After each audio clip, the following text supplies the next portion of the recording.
নবীজি বলেন তিনটি গুণ যদি কারো মধ্যে থাকে অন্তরের মধ্যে সে ঈমানের স্বাদ গ্রহণ করতে পারবে।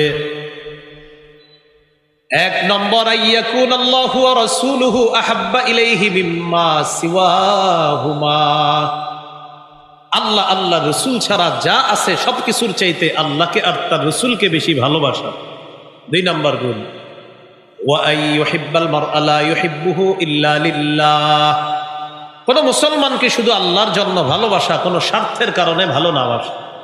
তিন নম্বর, ওয়া আইয়াকরাহা আইয়াউদা ফিল কুফরি কামা ইয়াকরাহু আইয়ুকযাফা ফিন্নার, আগুনে পুড়ে যাওয়া যেমন অপছন্দ করে, কুফরিতে যাওয়াটাও সে তেমন অপছন্দ করে। আপনাকে 10 কোটি টাকা অফার করা হলো, তুমি আগুনে পুড়ে মারা যাও, তোমাকে 10 কোটি টাকা দেওয়া হবে। আপনি বললেন, ধর্মিয়া আগুনে পুড়ে মারা গেলে 10 কোটি টাকা দিয়ে আমি করবো কি? আপনাকে অফার করা হলো 10 কোটি টাকা দেওয়া হবে তোমাকে, তুমি কুফরি করো, নাউজুবিল্লাহ পড়ে। আপনার জবাব হতে হবে, 10 কোটি টাকা দিলে যেমন আমি আগুনে পুড়তে আমি রাজি না, 10 কোটি টাকা দিয়ে আমি কুফরি করতেও রাজি না, কারণ দুনিয়ার আগুনে পুড়তে রাজি না, আর কুফরি করে জাহান্নামের আগুনে পুড়তেও রাজি না। এই হলো আপনার অপছন্দ করতে হবে, যে আমি আগুনে পুড়ে যাওয়া এটা অপছন্দ আমার, তাই কুফরি করা এটাও আমার তেমন অপছন্দ যেমন আগুনে পুড়ে যাওয়া আমার অপছন্দ। এই 3 গুণ যদি কারো মধ্যে থাকে, রাসূলুল্লাহ সাল্লাল্লাহু আলাইহি সাল্লাম বলেন, ওয়াজাদা হালাওয়াতাল ঈমান, সে ঈমানের মিষ্টতা, ঈমানের স্বাদ আস্বাদন করতে পারবে। কয় গুণ? 3 গুণ। এর মধ্যে 1 নম্বর, আল্লাহ আল্লাহ রসুলকে বেশি ভালোবাসে। তাওহীদের শর্ত কয়টা? আমি আস্তে ধীরে বলি, আপনারা খালি মন দিয়ে শোনেন। 1 নম্বর, আল্লাহ ছাড়া কোনো ইলাহ নাই, এই বিশ্বাস নিয়ে মৃত্যুবরণ করা। 2 নম্বর, আল্লাহ ছাড়া কোনো ইলাহ নাই, এই কথায় সামান্য সন্দেহ করা যাবে না। 3 নম্বর, আল্লাহ ছাড়া কোনো ইলাহ নাই মুখে বলার পাশাপাশি অন্তরেও বিশ্বাস করা। মুখে একটা, অন্তরে আরেকটা, তাওহীদের শর্ত পূরণ হবে না। 4 নাম্বার, আল্লাহকে সবচেয়ে বেশি ভালোবাসা। এই 4 শর্ত পূরণ করে আল্লাহর একত্ববাদ স্বীকার করে আপনি যান, ইনশাল্লাহ একদিন জান্নাতে প্রবেশ করবেন। এই হলো আল্লাহু লা ইলাহা ইল্লাহু।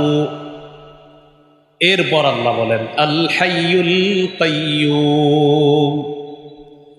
আল হাইয়্যু তিনি চিরঞ্জীব, আল কাইয়্যুম তিনি চির প্রতিষ্ঠিত। আল্লাহ তাআলা তাকে কোনো মৃত্যু স্পর্শ করবে না, আল্লাহ চিরঞ্জীব, হাইয়ুন। সূরা আর রহমানের 26-27 নম্বর আয়াতে আল্লাহ বলেন, কুল্লু মান আলাইহা ফানি ওয়া ইয়াবকা ওয়াজহু রাব্বিকা যুল জালালি ওয়াল ইকরাম। যা কিছু আছে এই পৃথিবীতে সব ধ্বংস হয়ে যাবে, আপনার মহামহিম সম্মানের রব একমাত্র বাকি থাকবে, আর সব ধ্বংস হয়ে যাবে। আল্লাহ তাআলা বলেন, কুল্লু নাফসিন যায়িকাতুল মাউত, প্রত্যেকটা নফস মৃত্যুর স্বাদ গ্রহণ করবে, সবাই মৃত্যুবরণ করবে। আমাদের নবীকে আল্লাহ বলেন, ইন্নাকা মাইয়িতু ওয়া ইন্নাহুম মাইয়িতুন, নবী নিশ্চয় আপনি মৃত্যুবরণ করবেন, তারাও মৃত্যুবরণ করবে। একমাত্র একজনকে মৃত্যু স্পর্শ করে না, তিনি হলেন হাই, তিনি হলেন আল্লাহ, তিনি চিরঞ্জীব, তাকে মৃত্যু স্পর্শ করে না। এরপর আল্লাহ বলেন আল কাইয়্যুম, তিনি চির প্রতিষ্ঠিত। এই মাদ্রাসাটা প্রতিষ্ঠিত কিন্তু চির প্রতিষ্ঠিত না। এই এলাকার অমুক জায়গাটা, অমুক স্থাপনাটা প্রতিষ্ঠিত হয়েছে অমুক সালে, কিন্তু চির প্রতিষ্ঠিত না। এই আসমান প্রতিষ্ঠিত আছে আল্লাহর হুকুমে, চির প্রতিষ্ঠিত না। এই জমিন এইভাবে আছে আল্লাহর হুকুমে, তবে চিরস্থায়ী না, শুধু আল্লাহর হুকুম আছে তাই আছে। চির প্রতিষ্ঠিত একমাত্র একজনকে, তিনি কাইয়্যুম। 21 পারা 6 নম্বর পৃষ্ঠা সূরা রুমের 26 নম্বর আয়াতে আল্লাহ বলেন, ওয়া মিন আয়াতিহি আন তাকুমাস সামাউ ওয়াল আরদু বিআমরি।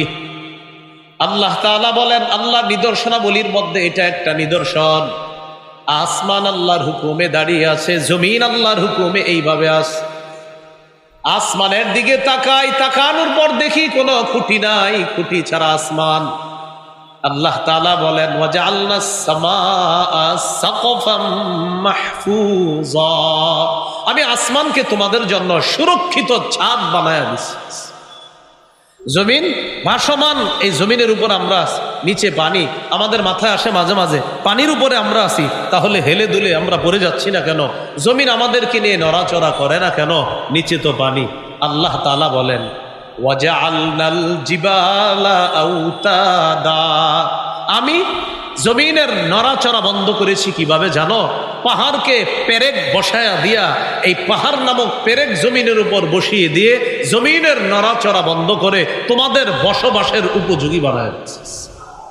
কিন্তু চিরপ্রতিষ্ঠিত না, ওটা চিরপ্রতিষ্ঠিত না। বিআমরি, আল্লাহর হুকুম যতদিন আসমান থাকবে, আল্লাহর হুকুম যতদিন জমিন থাকবে, কিন্তু সব ধ্বংস হয়ে যাবে একদিন। একমাত্র চিরপ্রতিষ্ঠিত একজন, তিনি কে? এটাই আল কাইয়্যুম।